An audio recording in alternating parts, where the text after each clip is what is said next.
Good morning, good afternoon, good evening, depending on whichever part of the world you're in. I am Chaya Gopalan. I'm a professor of physiology at Southern Illinois University, Edwardsville, SIU for short. It's my great pleasure to welcome everyone today to the innovative flipped learning project, abbreviated as iFlip Symposium, where we focus on flip teaching, a student-centered method of content delivery in any classroom to engage students in a deeper learning. Two main reasons. One, the recent surge in COVID numbers with Omicron. And secondly, this winter weather forced us to move our symposium to a virtual platform, although we would have preferred to have a day of networking in a face-to-face setting. I should not be complaining after all, as this remote model has allowed a unique opportunity to unite educators from far and wide. The funds from an NSF IU's grant was used to train 24 STEM faculty between SIU and St. Louis Community College to implement flip teaching in their own classrooms. Faculty experiences have been collected throughout the grant period of almost 4 years. Today's symposium is simply a culmination, a celebration of successful flip teaching by these participants. We also have a representation from institutions who have already received flip teaching training or are scheduled to be receiving training in the near future. For example, faculty from San Luis Potosi Medical School in Mexico received their training in 2016. Rural College Kanakapura in India is scheduled to start their iFlip training this fall. Most importantly, during the COVID-led closure of colleges, flipped instruction was sought out for remote teaching. This is a witness of continued interest in flipped instruction around the world. Before we begin with the presentations, I have some housekeeping details to go through. First of all, please mute your audio at all times. However, we would love to see your faces, so please keep your video on if possible. Today's program schedule can be found in the chat. We would like to stay on schedule. Speakers will be reminded if and when they have 2 minutes left in the chat. There'll be 2 minutes at the end of each presentation to ask questions. So please place your questions in the chat. And there'll be a short survey to be completed at the end of this symposium. So please take a minute to complete this survey. Any additional questions will be answered at the very end of the symposium during the Q&A session. Now, please sit back and enjoy a great variety of presentations from the experts on flipped learning. The first presentation is by Dr. Abdulmonem Almardi from Al Marifa University in Riyadh, Saudi Arabia. Welcome, Dr. Almardi. Thank you all. Thank you very much, Kaya.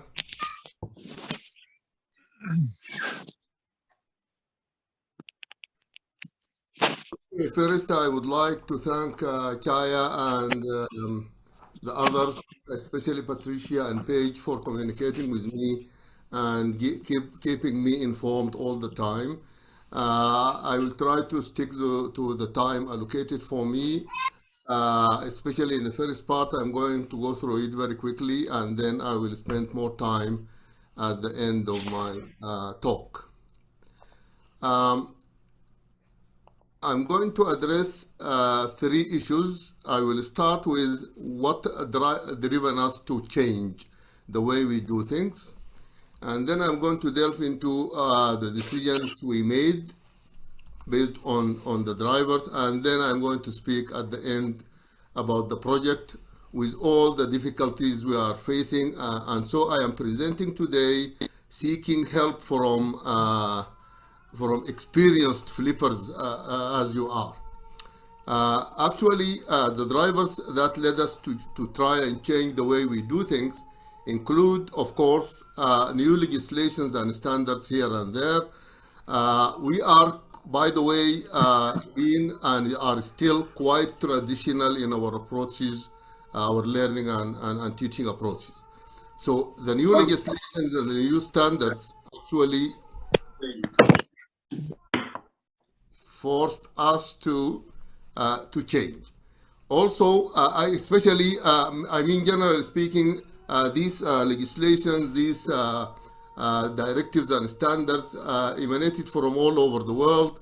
For example, the European Qualifications Framework for Lifelong Learning, when we had a look at that, so we were very much interested in going along those directions. Also, we have a new national qualifications framework in Saudi Arabia.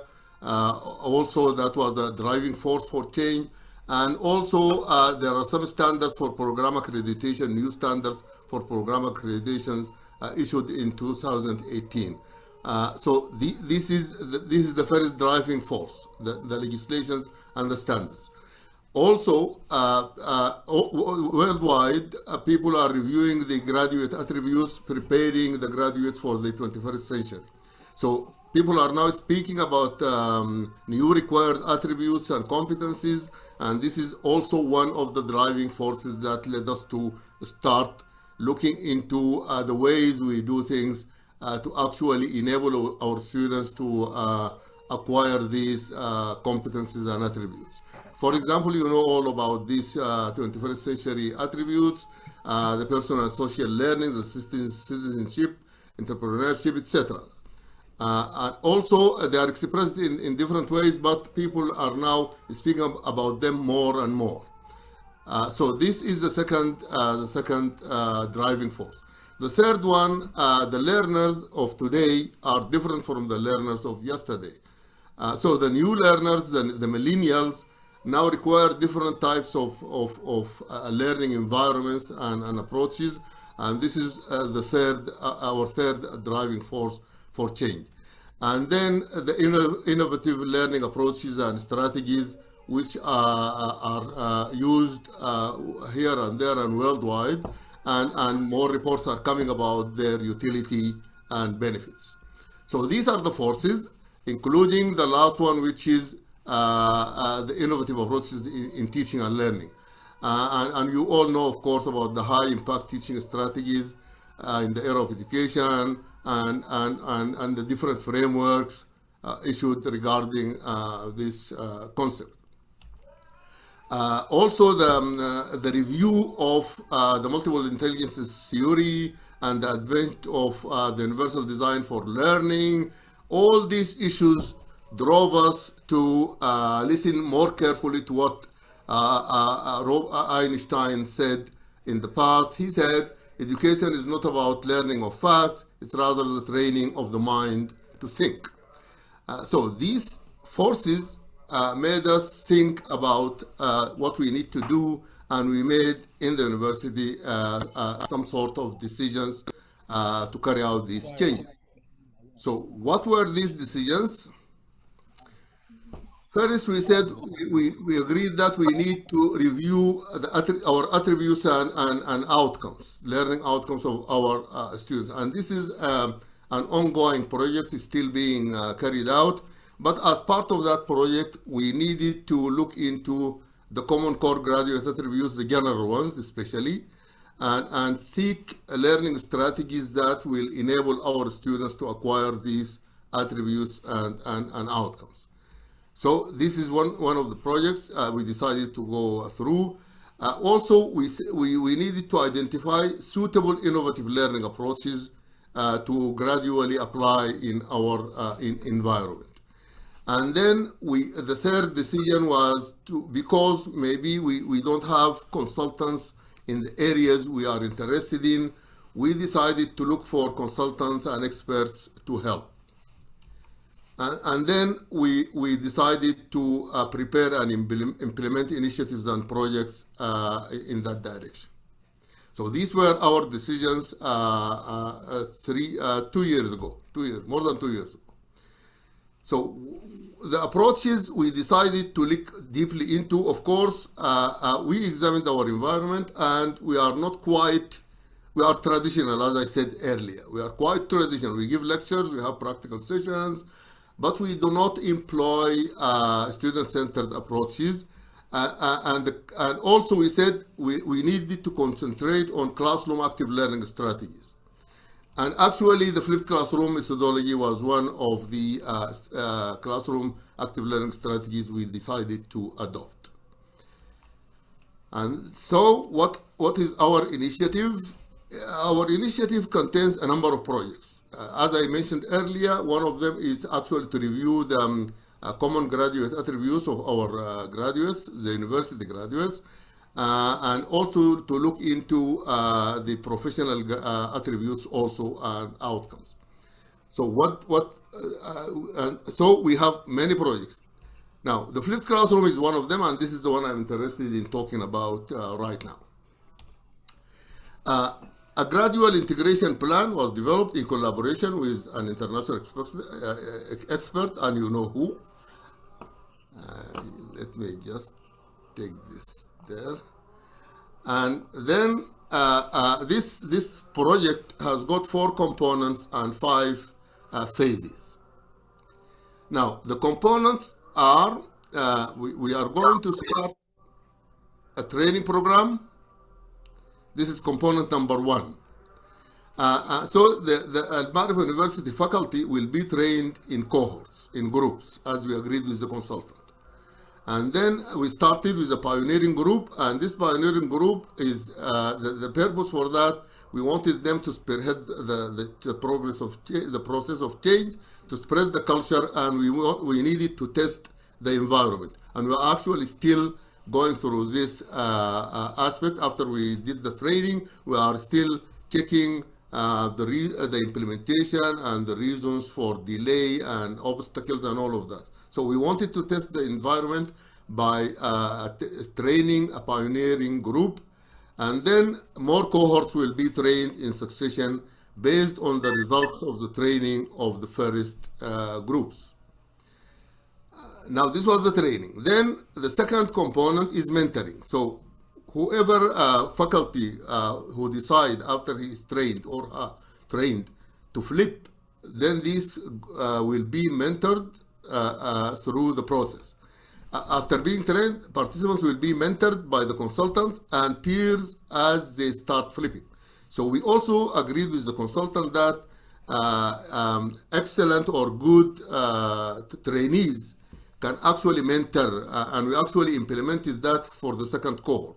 When we started training the second cohort, we assigned a mentor for each of the participants from the old group, from the senior group. And then a support group, we formulated a support group, will also be used through the meetings. We conduct meetings, and in those meetings, those who are facing difficulties are helped by others.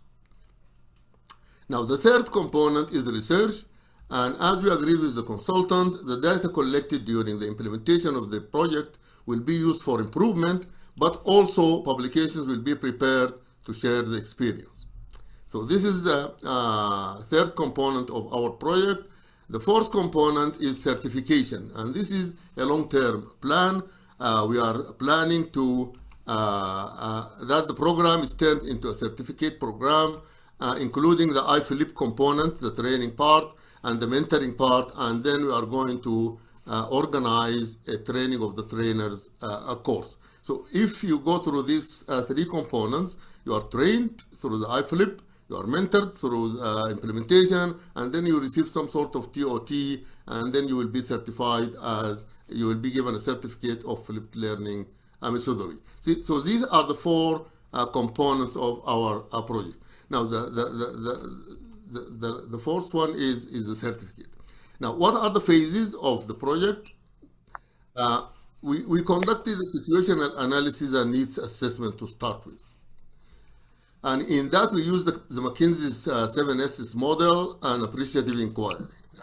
Actually, we try to, while we are asking people about the environment, we try to introduce in a subtle way the issue of student-centeredness and through that, active learning and the flipped classroom methodology. So we used the appreciative inquiry model and the McKinsey model to investigate the environment and to see is our environment ready for this change or not.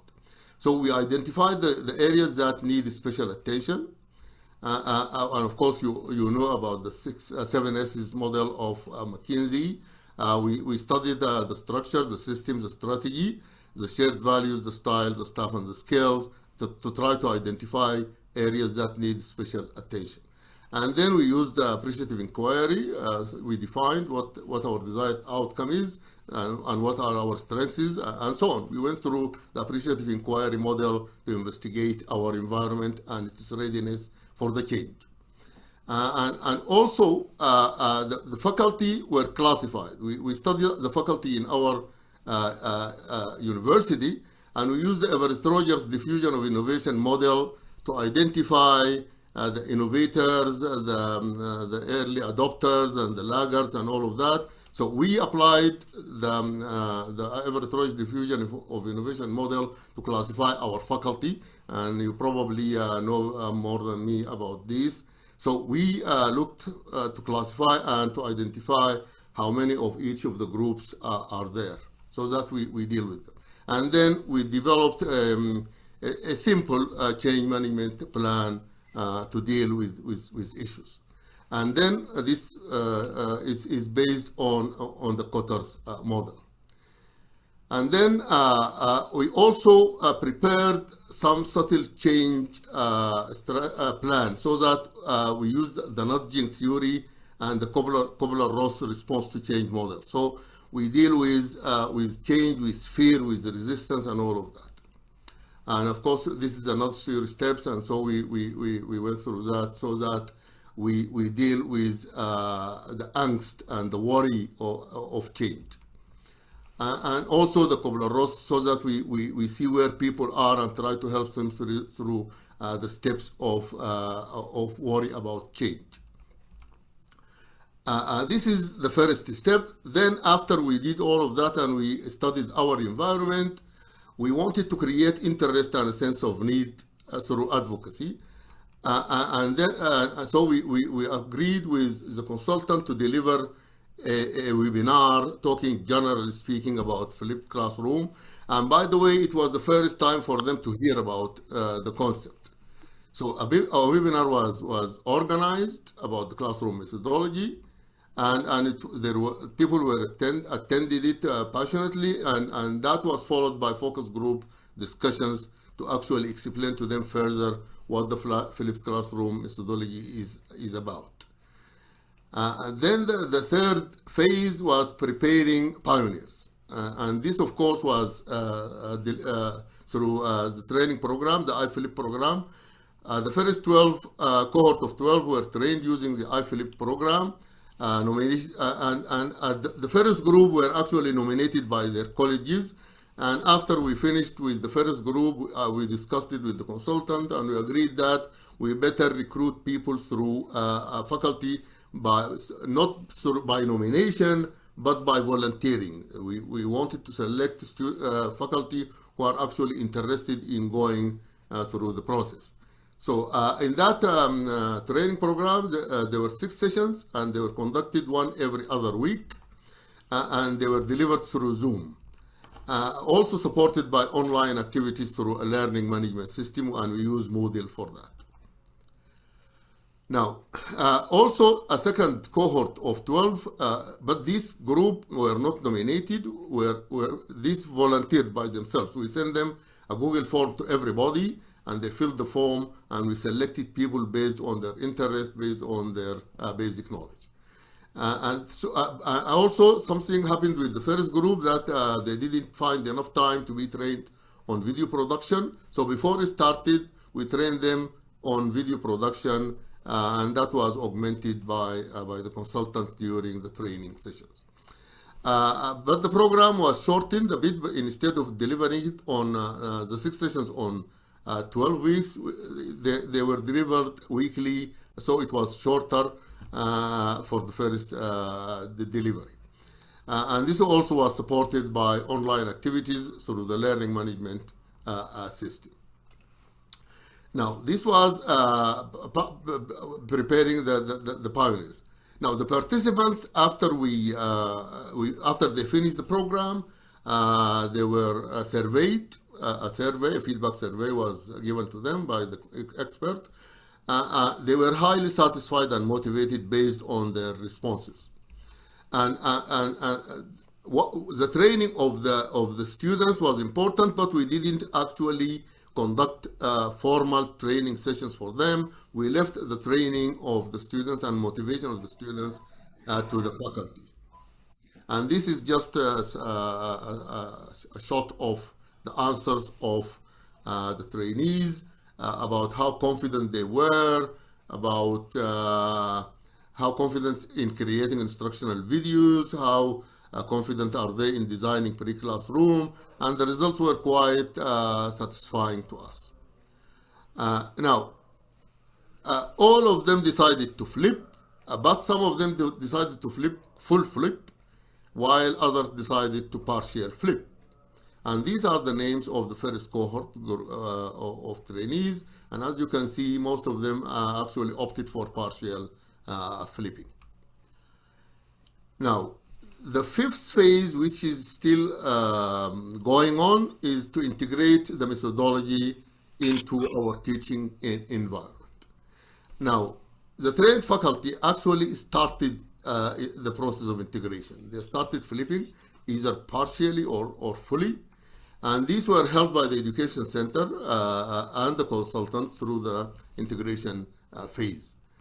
Some of them actually continued till now. We are now following them up, but unfortunately, many of them actually stopped, and I will tell you why. Now, during the mentoring and evaluation phase, which is still going on, it's a very important one. I would like to hear from our colleagues on what to do about the issues, the problems that we are facing. So many of them actually went back to traditional teaching, and we asked them, we surveyed, we sent them a survey, why have you stopped? Why have you gone back to traditional teaching? And we listed 3 major issues. Was it the students? Was it resistance from the students? Did the student did not like it? Was it you? Or was it the environment? So most of them, the reason for most of them was the multiple transformational changes actually going on in the university, in addition to COVID. So we had some event in the university. Some of the part of the building actually fell down, and we are still going through the renovation process of the building.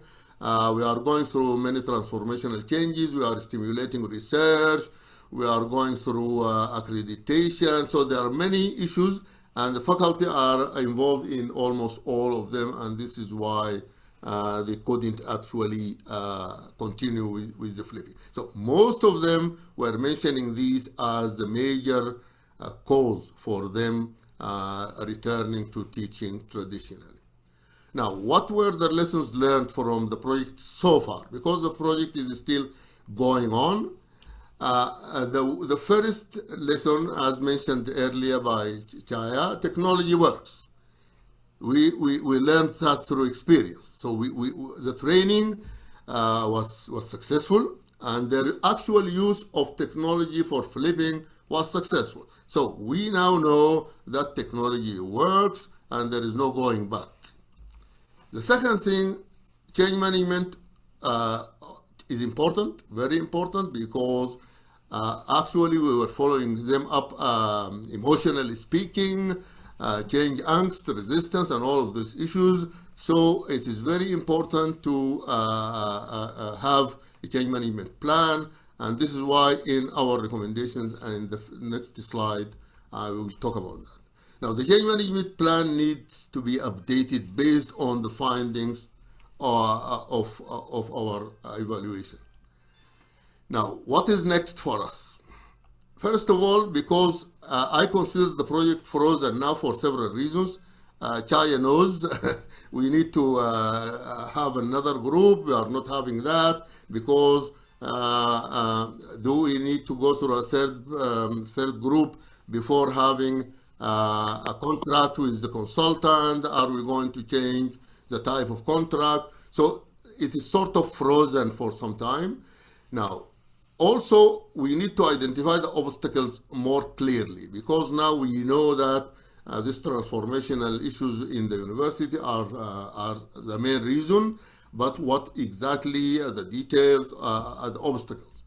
And then we need to review and change our change management plan and update it so that we deal with the issues we identify through the evaluation phase. And then we are going to proceed with the steps. I think I saved you a few minutes. Thank you very much. Thank you very much. That was wonderful. A great way to start our day. So I do have a couple questions for you. And someone asked, have any survey, they're interested in the student outcomes. Have any survey or research been done on the students in a fully flipped classroom? What is their success rate? What is their retention rates? This is being prepared because we only flipped this last semester, only one semester. The flipping was done last semester. They are preparing for this sort of survey, of course, with the help of the consultant. And as I told you, there is some sort of freezing for some time of the project. When we activate the project, that's the first thing to do. That was the first thing we intend to do. Especially, we need to take into consideration the COVID thing. Because are we going to compare it with last year or the year before COVID? So we need to work on that before we can conduct this type of evaluation. Great, wonderful. And then a few people wanted to know why they would flip back after they're doing flipping. And that it's easy it's hard to start flipping, but then, and now they're going back. And so that's a big concern. A few people asked that question. Yes, I mentioned it, that they all explained it, that they are now being made very busy and that it is demanding, somewhat demanding, because in the past they just bring their PowerPoint to the classroom and start teaching. But now they have to prepare videos, they have to prepare pre-class assessment, in-class assessment. So they needed to do some preparatory work. And this needs time, and they are now involved in the ISO project, in the accreditation meetings, in many things at the same time. Great, thank you. There's a lot going on, that's for sure. And Sharon asked, is innovation in teaching rewarded or incentivized at your university? Yes, thank you very much for that. I think we agreed also with the ex-consultant. I mentioned at the beginning that they are going to be certified, they are going to receive a training and certificate, and that is, I consider it as a reward. But the consultant told me we need to do more, so I convinced the university to actually remunerate them. They actually give them money when they start flipping and when they start attending the training course. So the first 12. We paid 6 of them actually a monetary reward as an incentive. So the next group were more active and more interested, so they wanted to go through the training and to actually flip. That's wonderful. Yeah, that usually works. Yes. For the people that are undecided, it usually helps push them into deciding. So exactly. I had a question myself about the support groups. I thought was wonderful because oftentimes you start these brand new things and then you get halfway into it and go, oh, I need some help. How did this, for our final question, how did the support groups work? Not as we wished, but it did work. We created a WhatsApp group. We called it the Flippers, with both groups together, all the 24 participants in one group, and then some Zoom meetings for Q&A meetings. So they come and say, I started flipping, the student come unprepared, what do I do about that? So we tell them, do this or that. So it was good. It was very good. The WhatsApp group and the Zoom meetings. And how often did you have those meetings? Were they a set time or only when people needed help? How did that work? We wanted them to be frequent. At the beginning, we decided bi-weekly to start with. We couldn't do it because of what I already mentioned earlier. And so it's now a monthly meeting, and it is mainly question and answer. Wonderful. And I also noticed there was a lot of different courses, different types of courses that people were flipping. What year are the students, or are they varied years? Actually, we wanted it to have, I still remember the word the consultant or the expert used. She told me to diversify, bring juniors and seniors, bring old and young, bring males and females, so we diversify. This is why we selected a group of faculty from different colleges, from different programs, from different levels of teaching, different background experience and so on. And also that is an area for research. We are going to investigate the result of this diversification. That's great. Wonderful. Well, I want to say thank you very much for being, especially for leading us off today. Thank you. And if you can unshare your screen. Stop sharing. Yes. Okay. Thank you very much. We appreciate it. And our next speaker is going to be Sarah Lussie.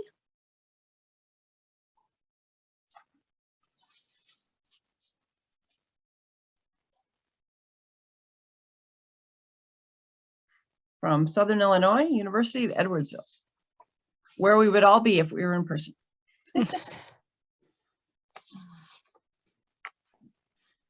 right. Can you see my slides? Are they up? Yes. Okay, great.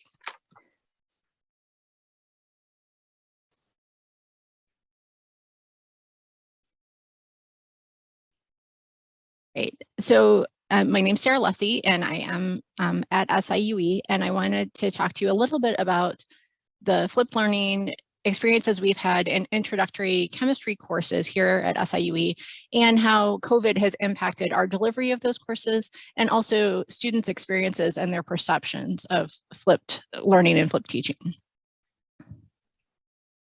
All right, so I'm one of the members of the workshop training that Chaya talked about at the beginning. So I've benefited from the structure of the training and the workshops and the support that she designed through the NSF IU's iFlip program.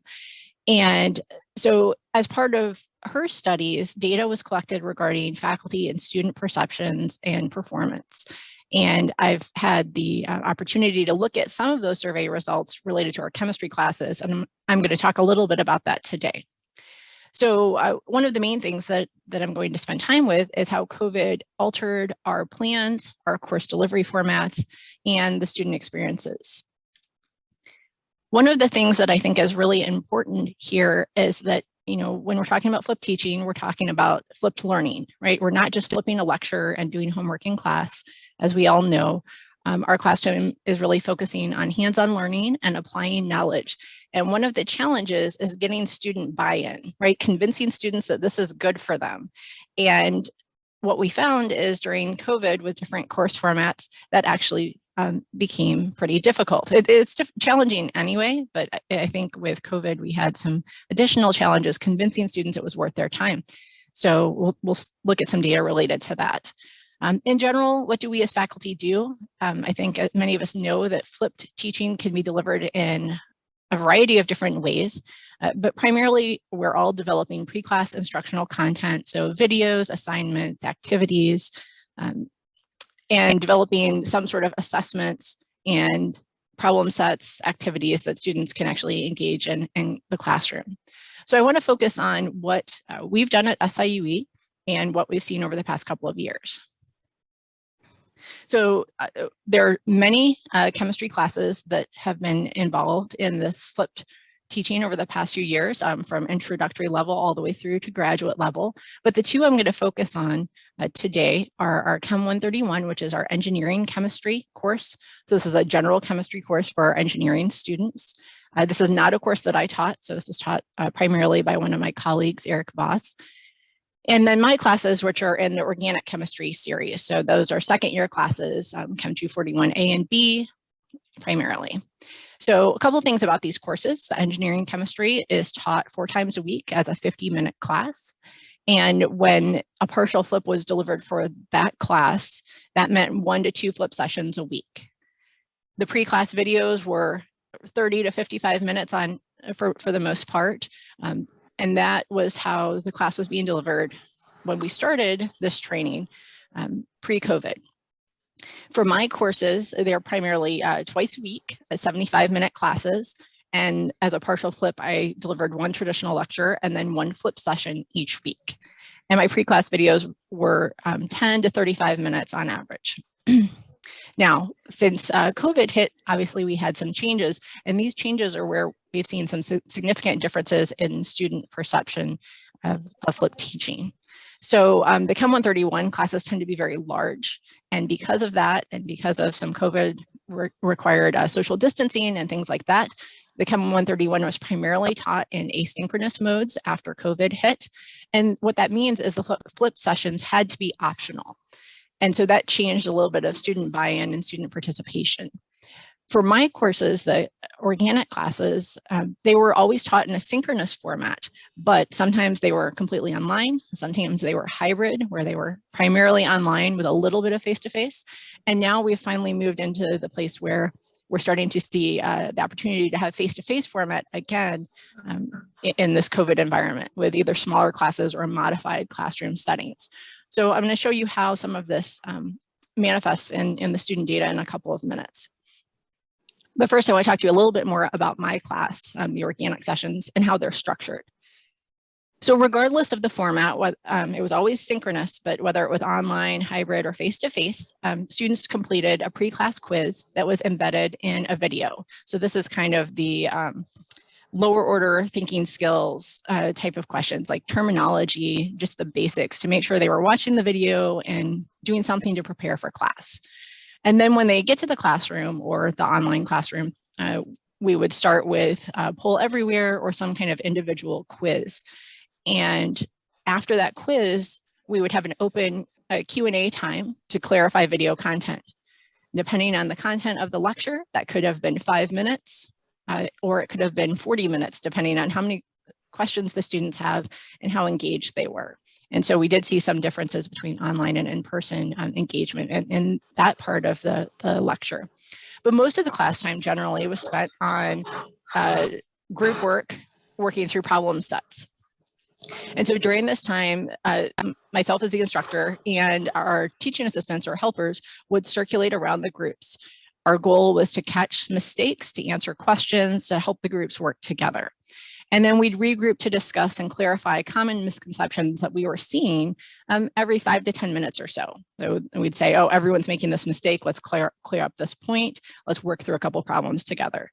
And most sessions would end with a short group quiz, 1 to 2 questions, where the students could all work together to submit an answer to something that was related to what we'd been working on.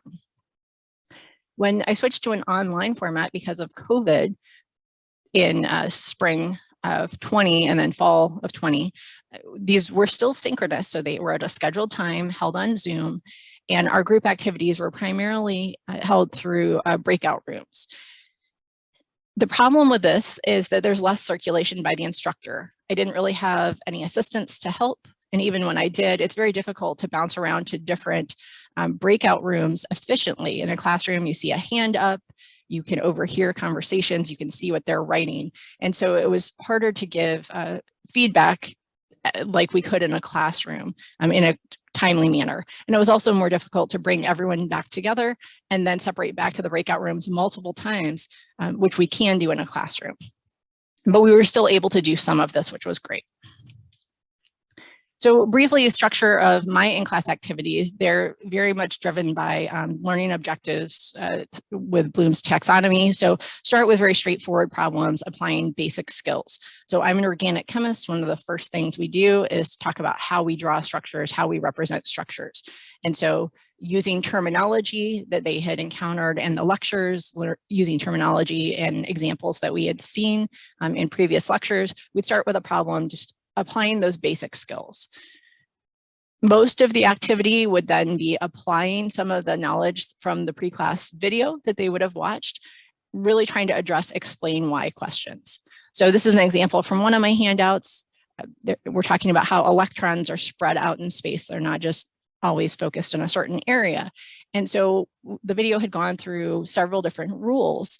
And so here we have which of the following violates rules for curved arrows and explain why. So getting them not only to just spit back a rule, but explain for a specific example, why does this work or not work, to make sure they really are understanding those rules we've been discussing. And then finally, the last third or so of the activities would be evaluating and extending their knowledge to new situations. This was often a preview of the next lecture. So looking ahead, now that we've talked about these skills, let's apply this to something you've never seen before. And that tended to be something that we would then focus on in the next lecture. So it was a preview of how we were going to use our knowledge from that lecture to move forward into our next topic. So that's the general structure of the activities that we've used, whether it was in the classroom or in an online classroom through Zoom. So what are we seeing at SIUE as far as students' response to these flipped sessions? What I was interested in looking at is how these COVID-derived changes in our course deliveries or course modalities were affecting students' perceptions of flipped learning. And so primarily I'm going to focus on, like I said, the two engineering chemistry and organic chemistry series courses. Now, as we all know, we have three very different academic situations that are involved in this data I'm going to talk about briefly. First is the pre-COVID situation. So this is spring 2019, fall 2019. These are partially flipped courses. My colleagues and I were all just starting the workshop training with Chaya. And so we were just starting to develop our course materials, develop our videos, develop activities, learn how to start managing the classroom in these environments. So these are synchronous face-to-face before we normally had to make those distinctions because that's how all of our classes were. And then in mid-semester spring 2020 is when we had to convert from our partially flipped format to the very quick switch middle of March, which was our spring break time, to an all online, mostly synchronous environment because everyone went home because of COVID. And so the end of that semester was just trying to survive. And so we have students' kind of impressions from the beginning of the semester versus kind of how that semester finished due to COVID. And then moving forward from spring 2020, we have a variety of different course delivery methods, whether they were, most of these were partially flipped, but the courses either were synchronous, hybrid, partially online, completely online, or they were asynchronous, which we hadn't really thought about offering flipped classes in an asynchronous mode before. And that just was necessitated by the size of some of the classes and COVID related restrictions. So I'm not going to go through all of the data or all of the survey questions, but the surveys that the workshops were submitting to our students were an assessment of their experience. So they would rate everything on a scale of 1 to 5 in these anonymous surveys. So from strongly disagree to strongly agree. The types of questions they were responding to were their engagement, how confident they felt with course content, how much time they felt they spent on the course, did they learn more? There were also questions related to their class activities, so pre-class and class activities, and their general impression of flipped courses, whether they would take another flipped course, recommend them, and what their overall attitude was. So obviously a lot of data, but I'm just going to highlight a couple of things here. In pink, we have the organic chemistry series, and I also included an upper level organic class. And then the Chem 131, our engineering chem, is in the brown. here. And I just put an asterisk over anything that was statistically significant as far as differences between the organic students and the engineering chemistry students. And I'm not going to talk about much of this data, but what I want to focus on is some of the changes we saw in fall 2020. So this is once COVID had hit and we were switching our course modalities, and we started to see significant differences in student responses to a couple of these questions. So specifically looking at Chem 131, I'm not going to go through all of this, but student engagement, as we can see from before COVID, which is fall 2019, to fall 2020, which is in that COVID modified asynchronous format for our engineering chem, students' impression of their learning, their confidence in course material, their feelings about the provided materials, and their overall attitude towards flipped teaching. We can see a significant decrease once we move to that COVID-related online asynchronous format for these general engineering classes. And so pulling out into a little bit different format into this ridgeline plot, I just wanted to highlight a couple of things to finish up. What we see is pre-COVID, the engineering and the organic chemistry students have a pretty similar opinions or responses to their environment, the flipped teaching. We start to see during the COVID time, fewer of the engineering students feel engaged. We see a wider distribution about their learning, their confidence in course material, their feelings about in-class activities and classroom environment, and whether or not they would recommend flipped teaching to someone else. Overall, their attitudes had decreased. And remember, this is student perception, not performance. And so the take-home message here from this data is that we developed several different flipped courses in chemistry. We've extended these to different course formats, not just the partial flip that we expected, but online, hybrid, and face-to-face formats, synchronous and asynchronous, so much wider than what we would have expected when we went into this workshop training. And so our take-home messages were pre-COVID, our students were feeling engaged and confident in course content for these partially flipped classes, and they thought that generally that they would take a flipped class again, and they had a positive attitude about it. Since COVID has required some of these changes in course formats, we see that course format has a large influence on student perceptions. Students feel less engaged when they're involved in asynchronous classes, and that's not surprising. But without understanding the benefits of the flipped classroom and the group work and the participation, the active learning, fewer students choose to participate in these optional learning activities. And I'm really looking forward to data from this year because we've had more opportunities for face-to-face classes, and a lot of students who've been online asynchronous for a while that now are having the opportunity to get into the classroom. And so at least anecdotally, they seem to be enjoying that. So thanks to my chemistry flip peers who've also been involved in teaching many different courses in this flip format and involved in Chaya's workshops, thanks to the assistants that I had running around the classroom helping me answer questions, and special thanks to Dr. Gopalan for all of her training and resources and designing these studies and just the opportunity to participate in this and improve my teaching. And financial support from the workshops helped me develop materials, and some support from our college and grad school to help get a little bit of TA time to help us in the classroom. Thank you for your attention. Thank you very much. And we have a couple questions. Danny Lynn asked, do you give the students the in-class questions and activities ahead of time? I don't. I give them when they arrive in class. When we did an online format, I would post them about 15 minutes before class so that they would have an opportunity to get them that way. Great, thank you. And Asma asked, was the readiness of the students to flip classroom researched? For example, students in developmental/introductory versus higher level advanced classes, which courses are proven to be more appropriate to apply flipped teaching? I think there's a lot there. Like I said, we've had from introductory classes all the way through to graduate classes. I think students' reception to the flipped teaching depends very much on their experience, and we've had good outcomes with lots of different classes. It's most challenging in the large classes because getting around all the different groups and actually getting feedback to those groups is a challenge, where in smaller classes, 20 or below, it's much easier to manage the classroom, I think. So with the large classes, you really need assistance to actually make it successful for the students. Great. Well, thank you very much. And we will move on to our next speaker, Dr. Tom Peters from St. Louis Community College. Good morning, everybody. So I'm going to go ahead and share my screen with you.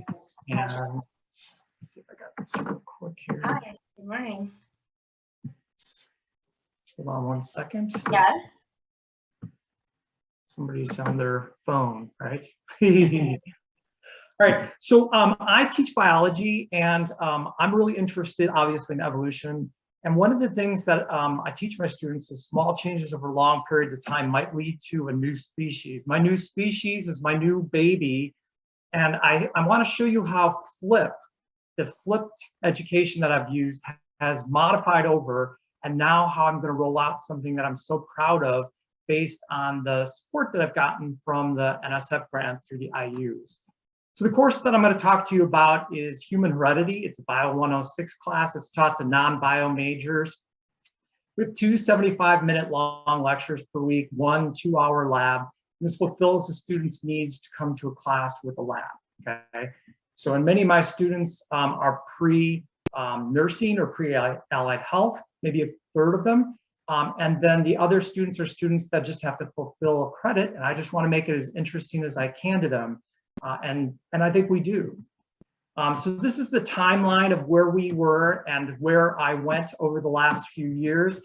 Just to kind of look up on the screen, we started out in 2018, the fall of 2018 in the program. I'd already kind of done a little dabbling on flipping my classes, so I had some resources already built up, but I learned a lot more through the grant. And that was all synchronous and all face-to-face. That was in fall of 2018. So I partially flipped my Human Heredity course. I continue to flip that through the fall and then the summer. And then by the fall of the next year, fall of 2019, I had a full flipped course. And I'll talk a little bit about the format of that in a second. And then as all of you know, in the middle of 2020, in spring of 2020, we were forced online. So I had to go from a fully synchronous course with a synchronous lab to a fully online lab, which had its own struggles, and also all online asynchronous lecture materials. So I'll talk a little bit about that. Asynchrony at the beginning was kind of a bad thing. It's actually turned out to be a very good thing for me and for my students, and I'll explain to you how many students have benefited from the asynchronous model in a flipped course. Then over time, I actually, for a year, built those fully online courses. I was all online. And then I went to a LVL format, a live virtual lecture where students showed up, heard a live virtual lecture. And then finally, the very exciting part is that we started last fall in these sort of synchronous slash hybrid courses. And I'm going to tell you a little bit about how that's sort of developed over the last couple of years and where it's going. All right, so the first is the basic premise of my flipped course was that I gave them the typical assessments. They would do some pre-class reading, a lot of vocabulary in human heredity or human genetics, and a lot of video links for them to watch tiny little 5-minute videos on things that they might enjoy before they come to class, just to kind of get them primed and interested. And key was for them to learn that vocabulary, because that's kind of a waste of my time in some regards to just sit there and read off definitions. Then when they come to class, the first third is review of content. And we do something called a Socrative Interactive. The students are going to use their cell phones, or I give them an iPad in class, and allows them to do something I'm going to show you about here in a second. Then I do a mini lecture where I take the lecture that they've already watched that was taped asynchronously, and I sort of redo it, but I do it with more depth, and I interact with them. I can see their faces, and I can actually see what parts I have to blow out a little bit more and answer questions. We do something called team-based learning. I've been doing this since 2014, and so I have a ton of projects that I've developed. I'll show you some of those today as well. And then finally, all class labs were set up through that first pre-COVID time using this idea of a wet lab. So the students were all coming to a lab, they were doing pipetting, running gels, all that kind of stuff. And so I'll show you what we did as we transitioned to the fully online labs. All right, so the first tool I wanted to show you a little bit about, this is a really great tool that I use. There's lots of different ones that do this.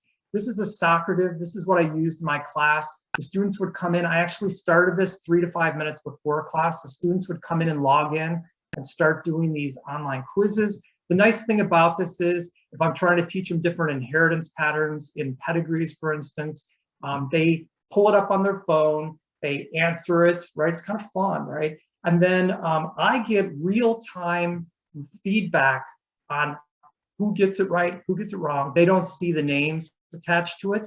And then I can real-time walk them through maybe what they misinterpreted or better ways to interpret the content. What the students then get is they get to use that then to help them study. I might revisit this at the beginning of the next class and see if everybody has improved on their abilities to do these. They're usually not very long, maybe 10 minutes long. And I really like it as a tool. It's free and it's Socrative.com. You can get more metrics that you can look at.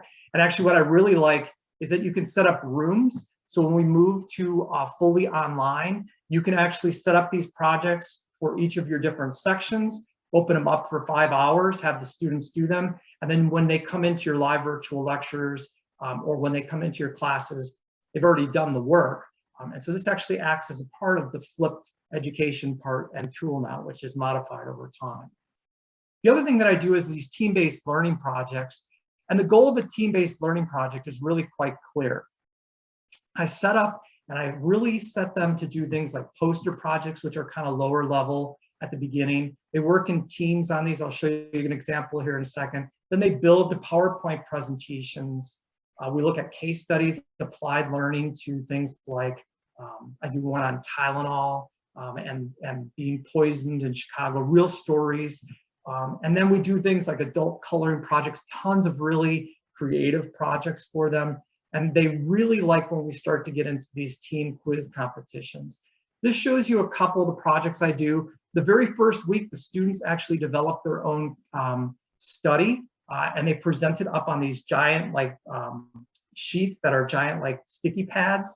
And each student has to do things like create a hypothesis, determine sample size, and then present fake data about a drug that they're developing to treat cancer, right?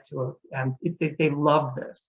And the way that I turn this around is I don't give them extra points for it. I actually have them vote on this, and then they get those points, and they're able to then decide how they want to, who's going to be the winner for different things. And what that prevents me from doing is I'm giving them more and more points all the time, right? Because they always want more points. The other thing that they do is they start to develop, as the semester goes on, in 15 minutes, they can do research of a key concept, like for instance, phenylketonuria, and they can then present that in class in 20 minutes. It's amazing from where they start to where they finish the course, and they can present these little presentations. Here's just some, I use Buffalo case studies and many other case studies I've prepared, and different little interactive worksheets or coloring tools for them to kind of see how things relate to each other. How does DNA relate to RNA inside of a cell, for instance? Now, when we were in early COVID, I continued using all of my flipped learning, pre-class reading assignments, video links, that type of thing. But now my lectures had to be fully asynchronous. And so I started taping these as a PowerPoint, 45 minutes long. And then I did these on YouTube to allow closed captioning for my students who English wasn't their first language, or maybe needed to watch the videos a couple of times. I got a lot of positive feedback from the students that they really liked that. And then I've started to develop major concept, sort of shorter videos that we'll talk about in a second. And then here's the best part of it. Many of us struggled as faculty members to communicate well with our students. So I did these Vidyard videos. And then all labs went online, which was interesting. All right. So this is sort of a typical, you have a screen capture in Vidyard videos that allows you a picture of me in the corner. So it's kind of personalized, not just a screen, right? And then I can walk them around and show them questions. I can send this directly to a student if they send me an email, like how to find Blackboard, or I can do this to kind of conceptualize things. Students were a little nervous about Zoom meetings and online meetings at the beginning. It allows me then to see who's watching my videos, metrics, and this is kind of a tool that you can use. It's free, and you can increase the different types of tools that you'd like to use out there. As we went to live virtual lecture, not my favorite of the different transitions we made over COVID, I used all of my pre-class content still, but now I did Zoom full lectures, and then I uploaded those to YouTube for closed captioning afterwards. And I attempted to do some breakout sessions, although they didn't quite work like I wanted them to. We did use the Socratives that I was using in my full synchronous courses, and those worked really well during Zoom lectures. Currently, I'm working on some really interesting ways to do these hybrid face-to-faces. I really did miss seeing their faces directly, because then you can kind of see everybody in the class and help students out when you see their eyes not sort of connecting to something you might be presenting. So in the meantime, though, students really need more streamlining. When they're having to do a hybrid course, they have to do in person, and they also have to look at their lectures online. And so I've really streamlined my modules. I'm going to show you this really quickly here to help them. And I think this is really key for students, the communication and streamlining to make it easy for them to navigate the online. I continue doing my online pre-class stuff, but now I've aligned it all to learning objectives.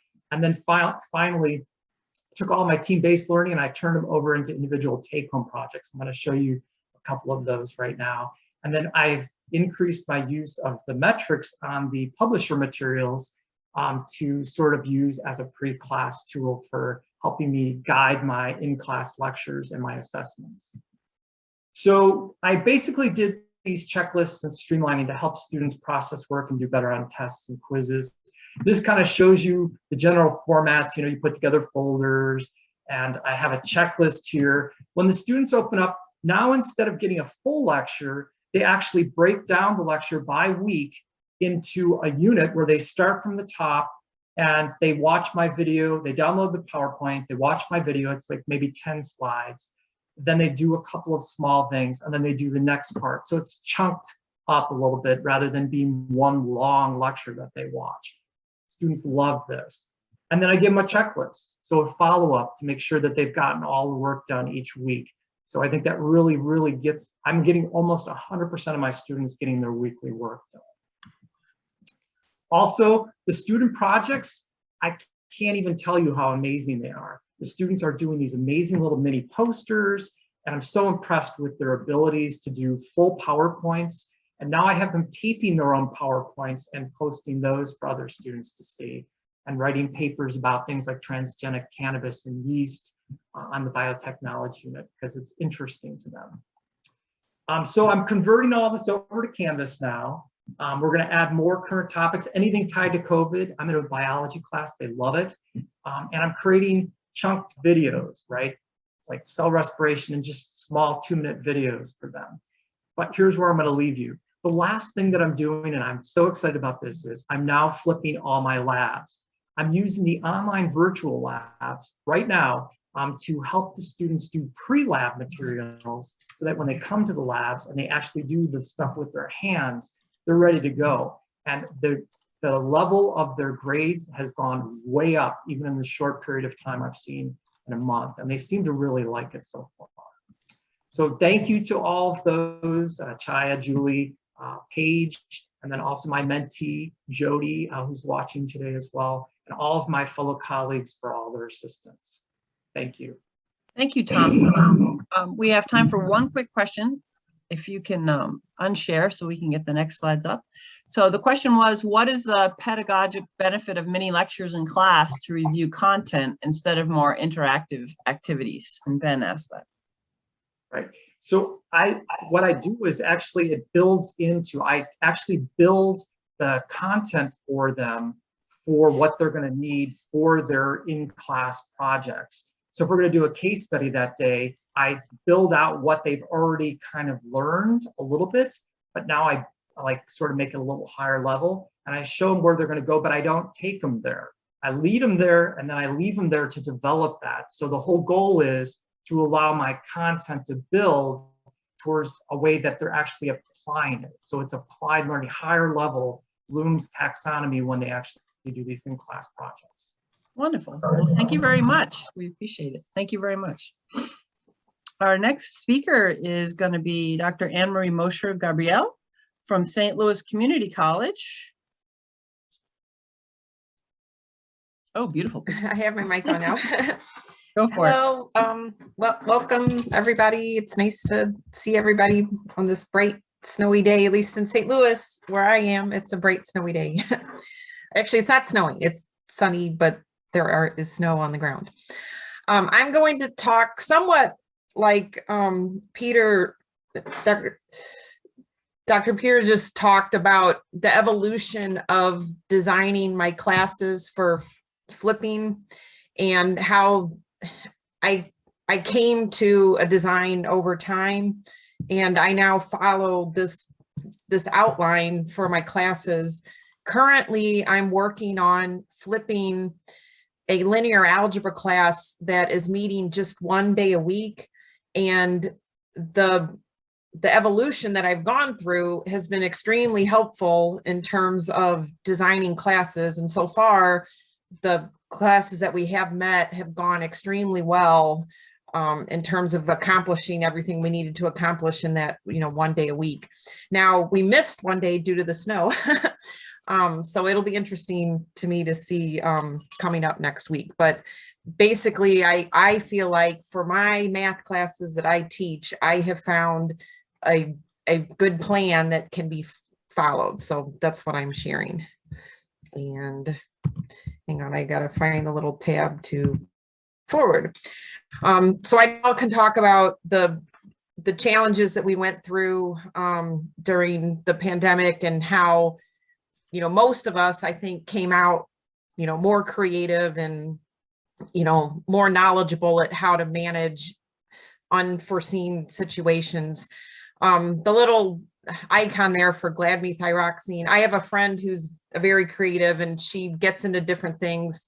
One time she was into making videos and I was visiting with her and she wanted to make a commercial just for fun, and so we made a commercial for some like pretend drug called gladmethyroxine, and it's kind of funny, but anyway, that's what that is from. All right, so these are my best practices that I think through as I am designing lessons and also a full class, that I've come to the realization that the best education really comes from the education that you get when you visit a museum or some sort of institution. Think about the park rangers and the museum docents, how they explain things and what questions they expect. So I think like a docent when I'm planning my classes.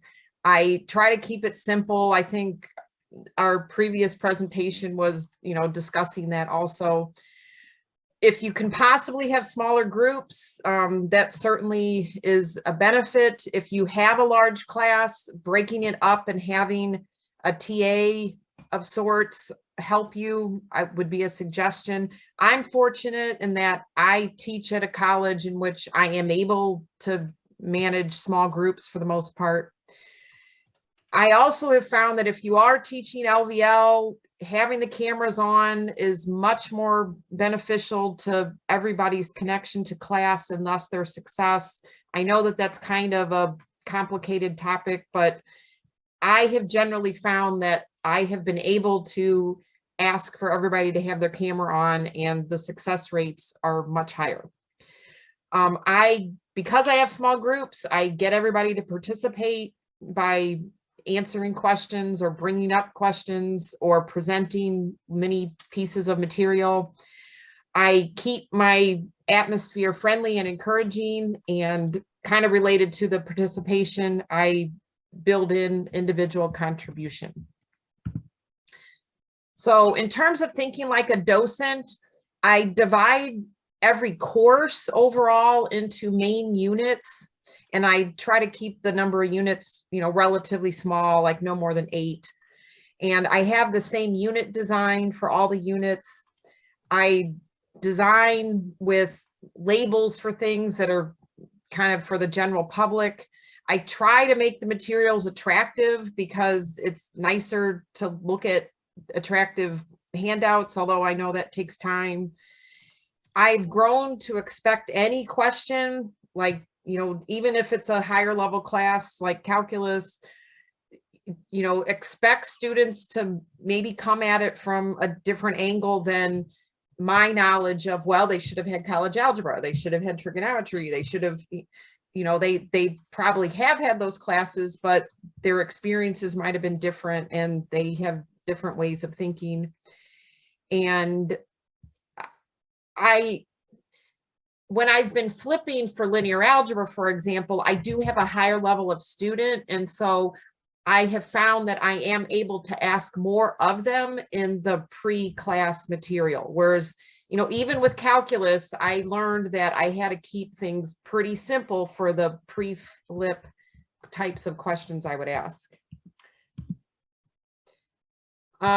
In terms of keeping it simple, all of us have limited time, and doing things online, as convenient as it is, it does take time. It takes time for pages to load. It takes time to find things.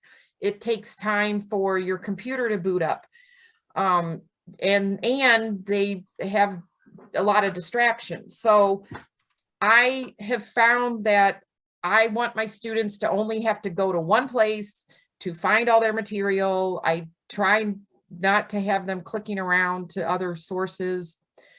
And I set up all the units in the same way. Same thing with grading. I've learned to simplify my grading. I have fewer categories, and I kind of lump different things that I used to put in different categories. I lump them all into the same category so that the students overall kind of have an easier way of looking at their grade. This is an example setup of one of my classes. So the students click on course content and there's all the links right there. For the review, it looks bigger because I have a little snapshot of reminding them which topics they specifically need to go into. And then when you click on a folder, you have everything for that unit right there. There's no clicking around anywhere else. I think Tom was pointing that out also with his course. As I mentioned, smaller groups are better. It allows for more individual participation. And if you do have a larger class, if you could possibly work ahead with your administration and get embedded tutors so that the embedded tutors could work with some of the groups while you're working with some of the groups. I have seen success rates much better than when I had a larger group and it was just me and I wasn't forming these smaller groups for students to work together. Whoops, sorry. As I mentioned, I have some dramatic data on the cameras on.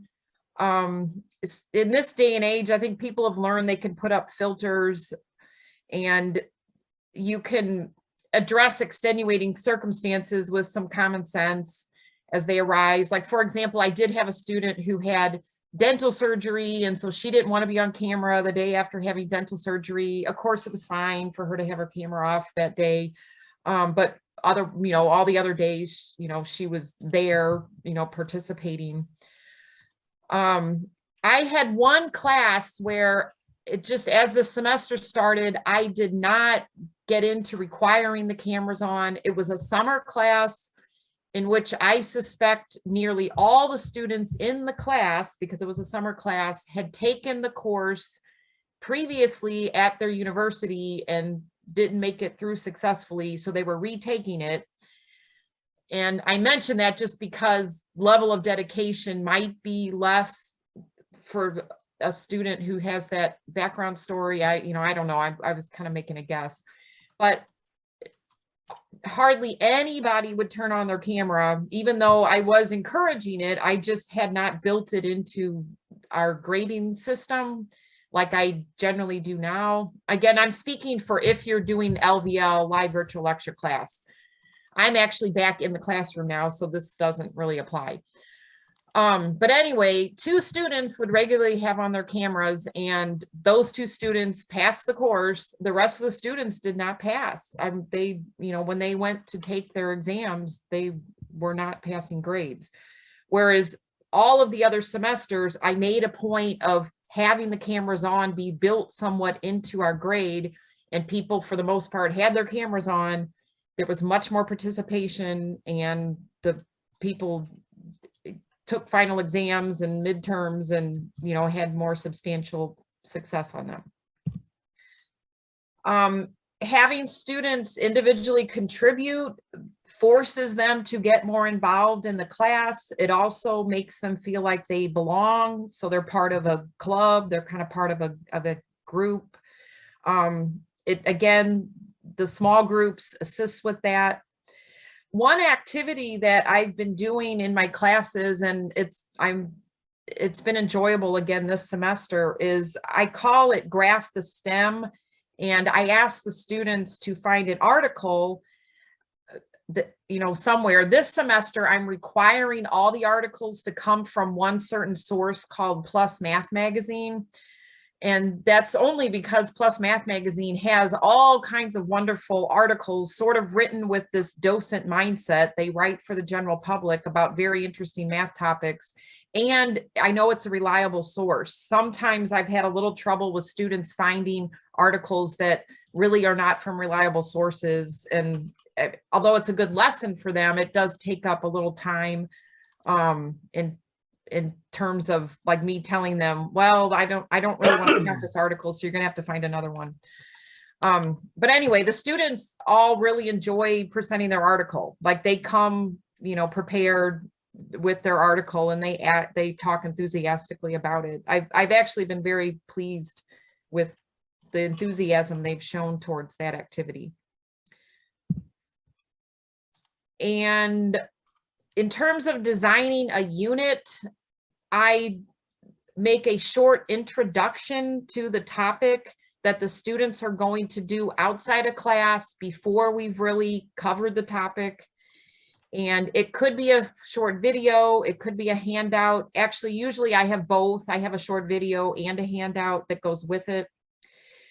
When I give them that initial, okay, we're going to start this new topic, here's the video, here's the handout, you need to look at this before class, I have found, again, this is part of the evolution over time, giving them an outline that outlines the full unit is helpful for them to be able to see down the road where this is going. So I have developed those for each of the units. Once the students look at the pre-class material, I have given them a set of pre-class questions that they're supposed to complete, and those are graded, so they come to class with those completed. We discuss the questions, so I basically say, okay, here's question 1, what did you guys answer? And people chime in. I then flush out the, you know, more correct ideas from less correct ideas. Once we finish that, I have a group activity that delves deeper into the topic. We may spend several classes on that deeper activity, depending on the length of the class and depending on the topic. And then afterwards, I do also have quizzes that require the students to review on their, you know, they're quizzes that don't have resources. So, you know, it's like kind of an old-fashioned quiz where, okay, let's see what you really know. But that comes after we've had the class discussion and then had the class activity that delves deeper into the topic. Take time to build all this material. So don't expect to just start a semester right away with everything done. I mean, like with linear algebra right now, I'm kind of working unit by unit. I have previous semesters built some of the material. So now I'm in the phase where, you know, once I get a unit together, it's pretty finished. But please understand, it took me many semesters to build all of my stuff. I do have some examples from courses. Here's some trigonometry outline. I think I'm, we have time for just one oh, more. okay. Okay, that's fine. I'll just let people ask questions. I mean, my math materials are more interesting for a math teacher. So if anybody really wants to see them, I certainly can provide, I can email you the materials. Great. And thank you very much. And we do have time at the end of the for more questions. So Okay. we're going to need to move. Oh, actually, there's one quick question. With the pre-class questions, do you find the students sharing answers and not doing the work on their own? Oh, that is a good question. Yes, that is a good question. It hasn't really been an overall problem. I'm sure they probably do, but if they are, I do think it's more they're discussing it with each other versus just copying the answers. Anyway, if they do probably discuss, but it's from the point of view that they're actually kind of discussing for the point of view of learning. That's what I have found. Hopefully. That sounds great. Yeah. Well, thank you very much. We really appreciate it. And I'm going to move on to the next speaker, Dr. Boehm from St. Louis Community College. And you can see his title right there. So take it away. Thank you. Just a correction, it's not doctor yet. I'm working on that. Good morning, everyone. Good morning, everybody. I decided to do my presentation more as kind of a cheerleader for flipping of the classroom versus kind of the structure. If you have questions about how I structure, it's very similar to the presentations that you've seen before, where you've got the pre-class activities, videos, and maybe excerpts from the textbook, and then a pre-class activity quiz at the very beginning of class, and then active learning activities built throughout the course, primarily that revolves around group work in the classroom. And I've been doing this in person. I attempted this when we had our online synchronous live virtual lecture sections at St. Louis Community College. And I'm currently in the midst of flipping a high flex classroom. So I have some students in person, some students that are virtually, and I'm working on flipping in kind of that high flex environment. Okay. And just to clarify on the title of my topic here, somebody read it one time, and I just want you to know that there's no hint of vulgarity in my title. It's actually a parody from the lyrics of Salt and Peppa's Push It song. If you can teach it, now flip it real good. Okay. So my background in flipping, so prior to flipping, one of the things that kind of motivated me to think about changing the way that I teach, I was tired of hearing my students say, "You make it look so easy in class." You know, I'm up at the board, I'm doing mathematics. I love mathematics. I mean, I teach mathematics, and I'm not trying to make it look easy, but you know, I'm trying to just do my best at teaching, and to do that, most of that revolves around doing it correctly up on the board. And so back in 2015, I was a project member of a Project Access Cohort 11 with the American Mathematical Association of two-year colleges. In order to be a part of Project Access, you have to be in your first 2 years of a full-time continuing teaching job. And so I was lucky to get the support from my institution to be a member of this. And in the first year, you kind of build an action research project, and then in the second year of your membership in this cohort, you implement some sort of action research. And my action research revolved around the flipped classroom, and that's when I started playing with flipping the classroom. And I have come to flip everything that I'm teaching now. I currently flip all the synchronous math classes I teach. I've flipped up through Calculus 2. There's minor variations when you get to higher level courses like Calculus 2, but not too much. I flip face-to-face, hybrid, high flex, and online asynchronous courses. The only courses I've not attempted to flip, and I think you've heard in previous presentations that it gets really challenging if you're trying to flip online asynchronous classes. because there isn't that set meeting time. You know, students aren't progressing through the material at exactly the same time. There might be milestones within the class, but it's not necessarily all going to align well for the flipped classroom. After so much flipping, I find it challenging to step back into a more traditional classroom setting.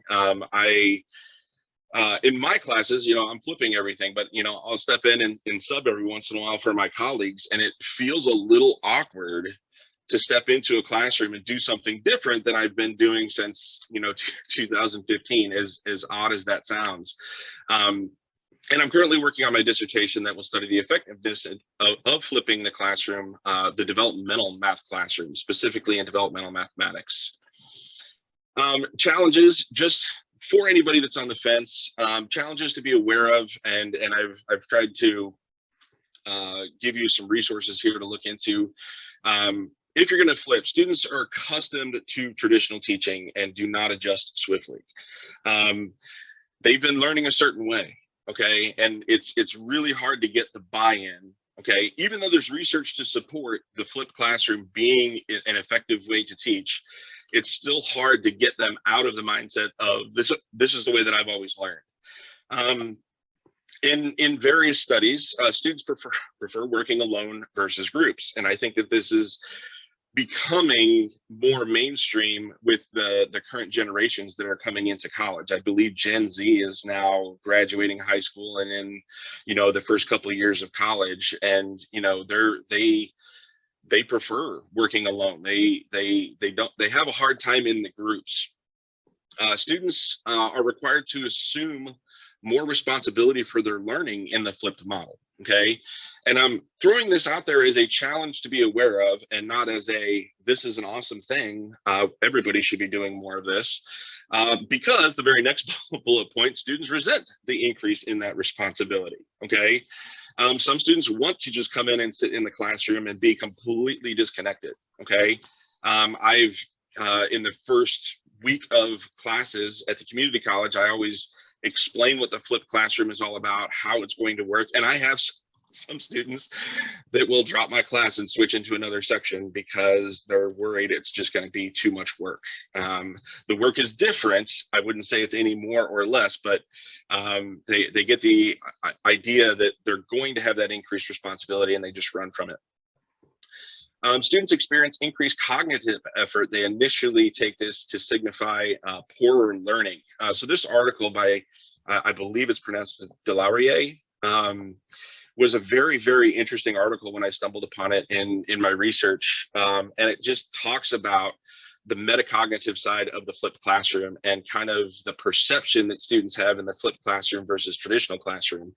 And the students don't feel like they're learning as much in the flipped classroom, but actually perform better on exams. So in the study by Delaurier, they had a control group and a treatment group. And so they gave the same homework, the same exams. They just structured the class very differently. One was more traditional, one had more active learning group work in more of the flipped model. And the students that were in the traditional classroom, you know, the students that said, you know, you make it look so easy, and then they have a hard time, you know, performing the same tasks when it comes to an exam. You know, those students had kind of a false sense of understanding. They actually had more confidence, but then poorer test scores, whereas in the flipped classroom, they had less confidence and higher test scores. And so it's a really, really great article if you have time to read it. And that gets to the last point there that I've already kind of covered. Students perceive that they learn less while they're actually learning more. Some benefits to stay focused on, because it will get challenging. In the very first presentation we saw today, there were a lot of faculty that just abandoned the flipping to go back to revert, I guess, back to their traditional teaching methods. And that's easy to do. And research has indicated that that is true for a lot of reasons. And I'll get to some more of those on my next slide. But some benefits to focus on and some research to hang on to make you feel better about what you're doing, because there's going to be a lot of, I don't know, internal conflict, I guess, with changing the way that you've always done it, students not being the most receptive to it. But it does stimulate active learning. The flipped classroom stimulates active learning, increases interaction between teachers and students, and reaches a deeper level of understanding. You can put a lot, especially in mathematics. I teach mathematics, but in mathematics, I can put a lot more application-based problems on those questions and kind of push them a little bit harder than they're going to be pushed maybe in the homework when they're doing it on their own. While they're in the classroom, they have the ability to talk about these problems with their classmates. They have the ability to ask the instructor questions. I can take them to a little different level in this flipped classroom while I have the time to help them. There's a lot of articles that are indicating students repeatedly indicate that they value the use of videos. And this is for a variety of reasons.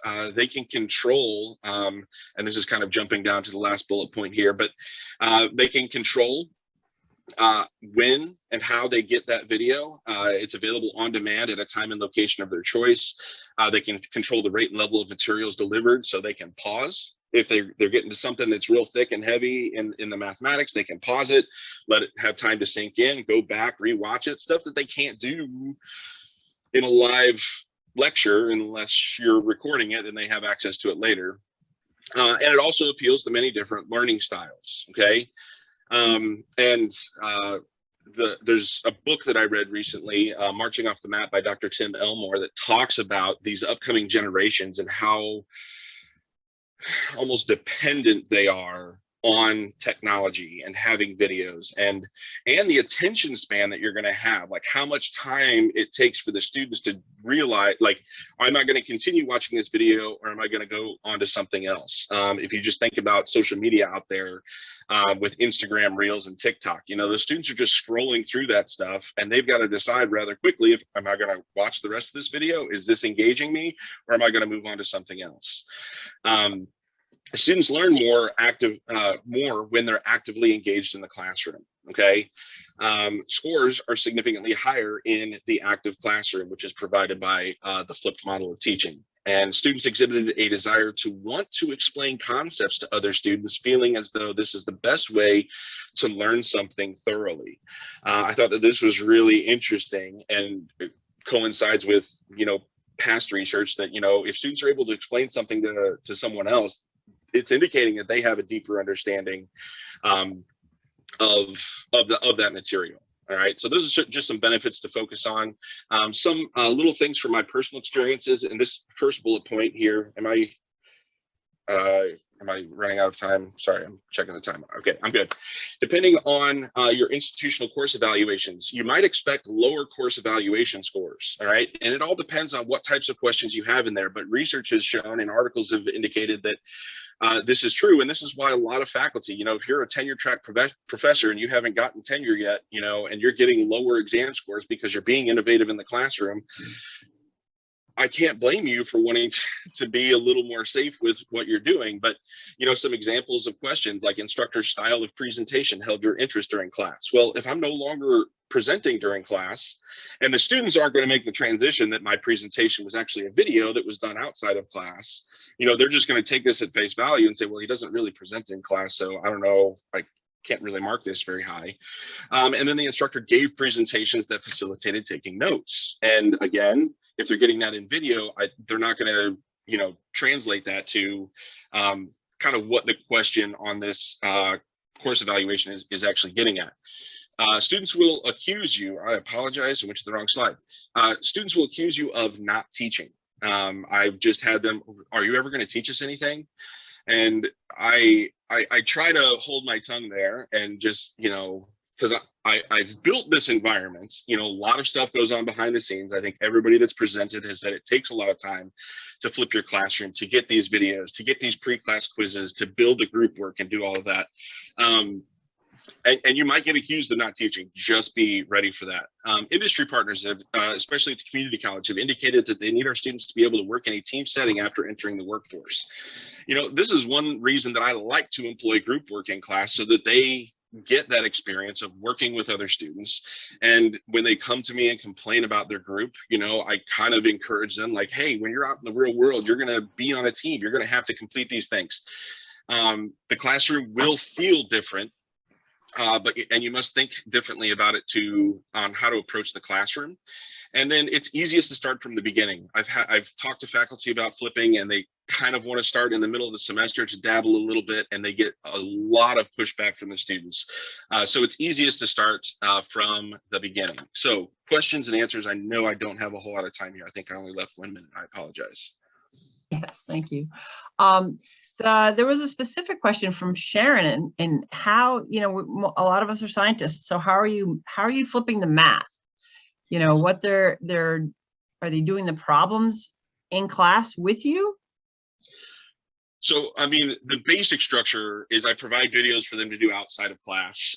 If I have created my own videos, there are some situations where I've used like publisher videos or videos that are free and accessible on YouTube.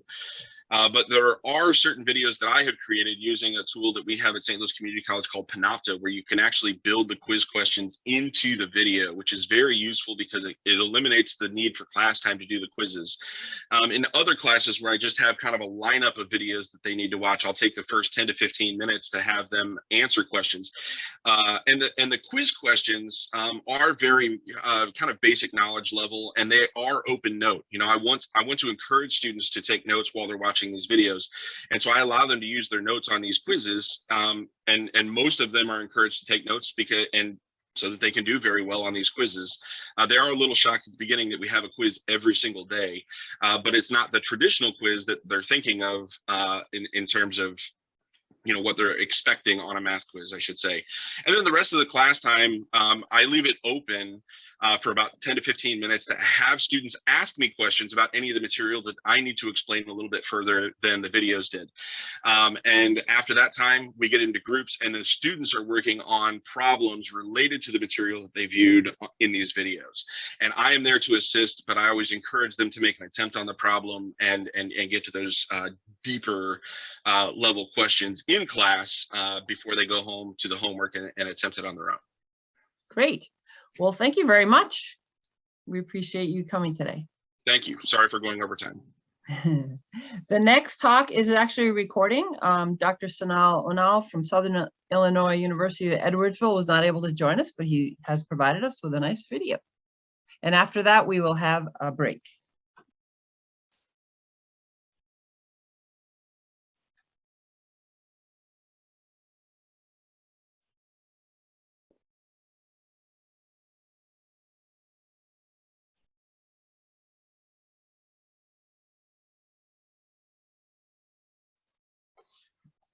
It was working really well this morning, so I think because we're all staring at it, it's gonna make us be more patient.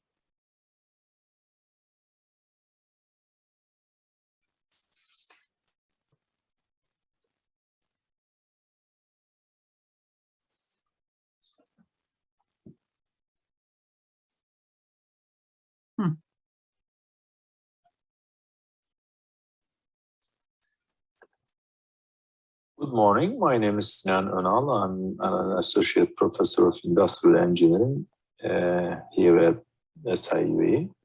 The goal of this presentation is to show how the Philip teaching philosophy was implemented in 3 undergraduate industrial engineering courses.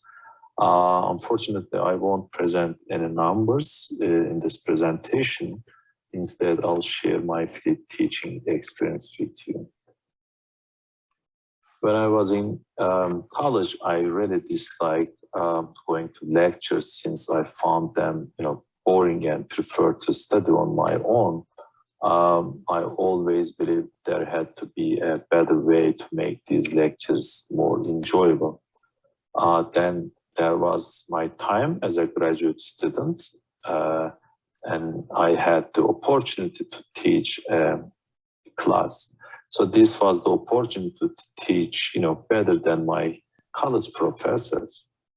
But it didn't go what I was planning, and I simply follow up on them. So the way that I taught the course was similar to those taught me by my, college professors. Then I joined SIU, and my first 2 years were the same, and nothing changed actually. Although my students appeared to be doing well, I did not notice that the majority of them were excited to learn more. I had made some observations up to this point, like each student is unique and learn at a different pace. Students are not paying attention 100% of the time, and as a result, they might miss critical information when I lecture.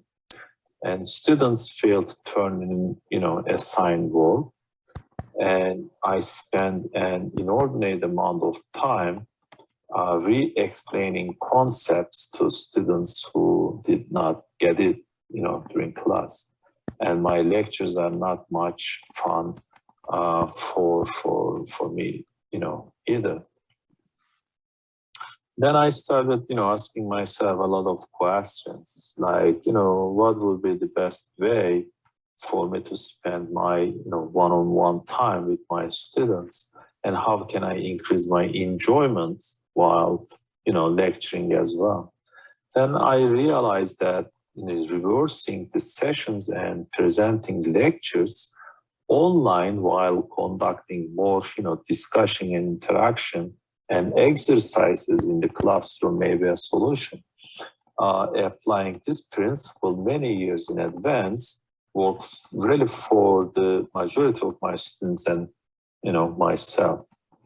Honestly, I had never heard of flip teaching before 2018, but with Chaya's formal training, I became more aware of what I was doing, despite the fact that I learned so many other things during this training. Yes, I was using the flipped classroom models in some way, but I discovered way more in this training. For instance, flipped classroom model isn't just an ideology, and there is no single model exists for flipped teaching, but pedagogical issues are really critical. I'm a facilitator, tutor, and mentor for my students. Flipped classroom is implemented in 3 industrial engineering classes. Average class sizes of 20 to 30 students each, and the modality of the courses are both fully online and face-to-face.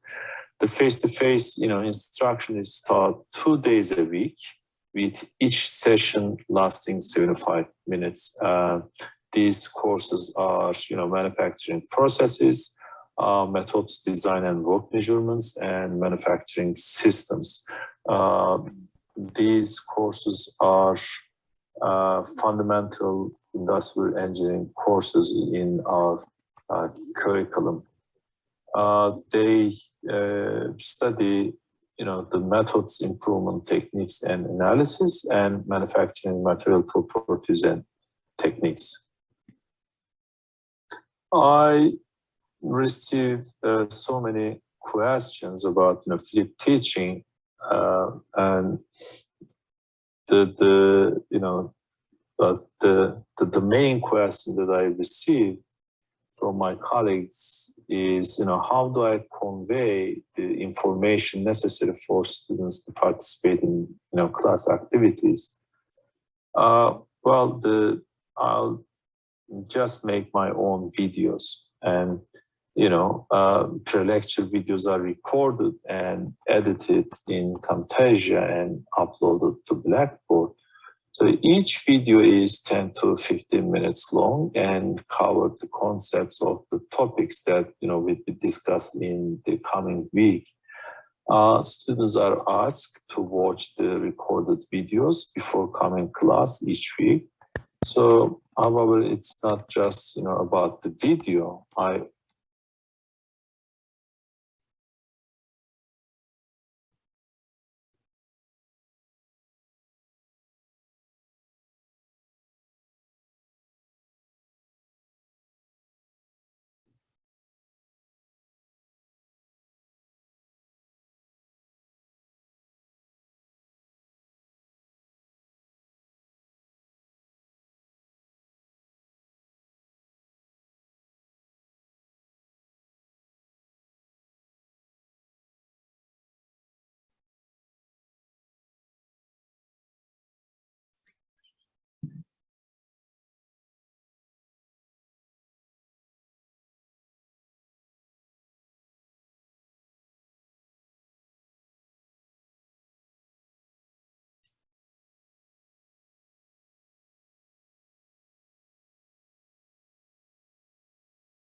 not sure what happened. I think it's slow to download, it looks like. How's your Wi-Fi signal right now? It's good. And There I you go. can, use some activities with using, clicker type of questions, calling, attention to an issue and having students actually understand what I'm talking about. How I can help students in class and assess them on the spot. I record my lecture once instead of repeating it over and over for the next hopefully 20 years. Students do more work than me, and I get involved with technology that is here to stay, and I might as well get on board. Another question that I receive from my colleagues: if my students do not complete their assigned test, then how am I going to convince them to view the videos? Well,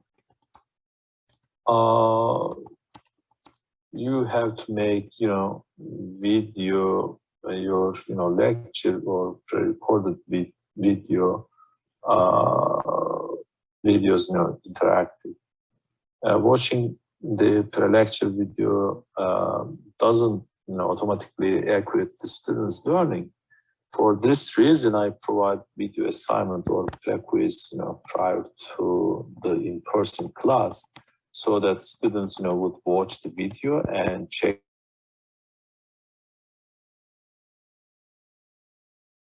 This way, students engage with the online materials as a preview and gain points for their final grades, and actually incentive to those who complete watching the videos. So as I said before, the course materials are uploaded to Blackboard throughout the semester. I keep my Blackboard page well organized and consistent, so I don't change the format of my Blackboard page, and I offer a to-do list at the start of each week, as well as a module in the same manner. So students may miss anything if the format is abruptly changed. So then consistency and well-organization is really key. So this slide shows a typical session of my classes. It covers before and during session. The strength of a flipped classroom is that once students review the contents and concepts, they can come to the classroom with questions about the content or struggles in understanding the content. They can then interact with peer groups and me during the face-to-face in class. So the pre-class activities provide students an opportunity to make sense of the materials for themselves, which can lead to improvement in their learning. That's why when I give them some reading questions, video questions, and some interactive activities during the video lectures.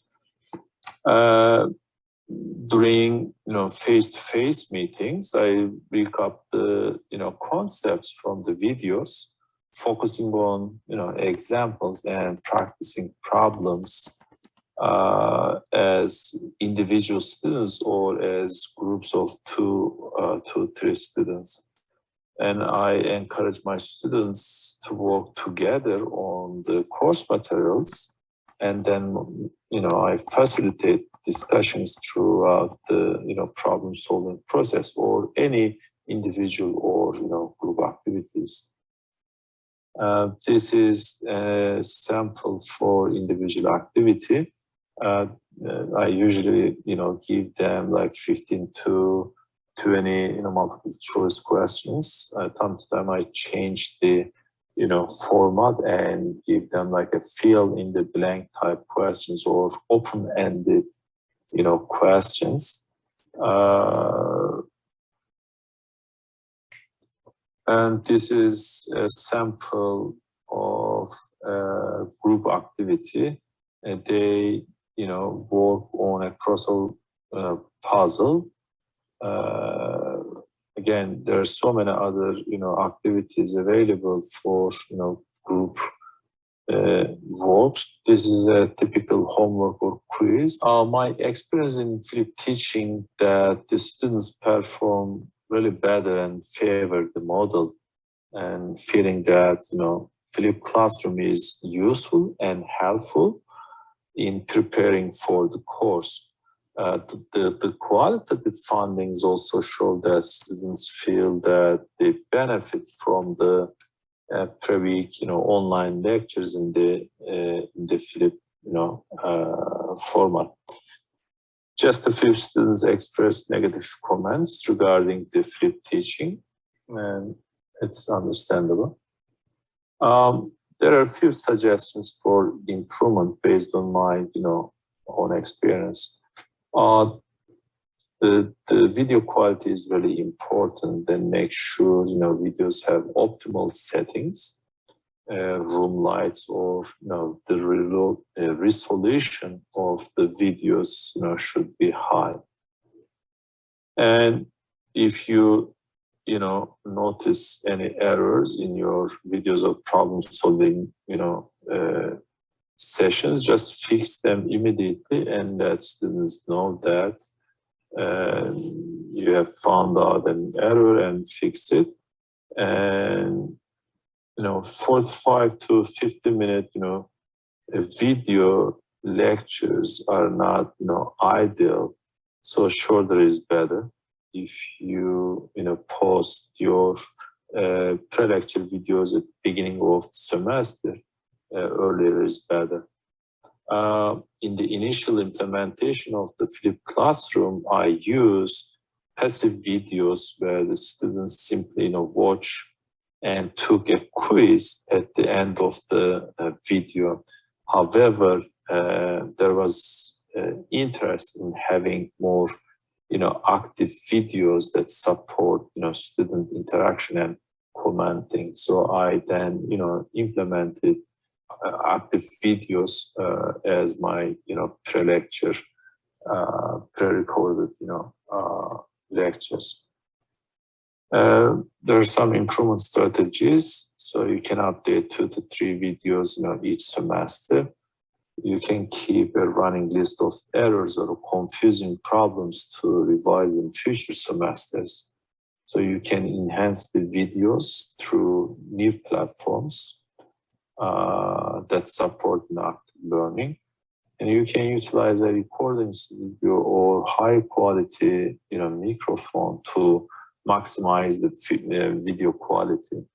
So this is my end of my presentation, and thank you for listening. And please let me know if you have any questions. Thank you. Great. Well, thank you to everyone for their patience and a few little glitches. This is our lives, right? We have glitches here and there. So we are going to take a break until 10:30. I have 10:24 right now. And so 10:30, and then we'll come back with our next speakers. Thank you.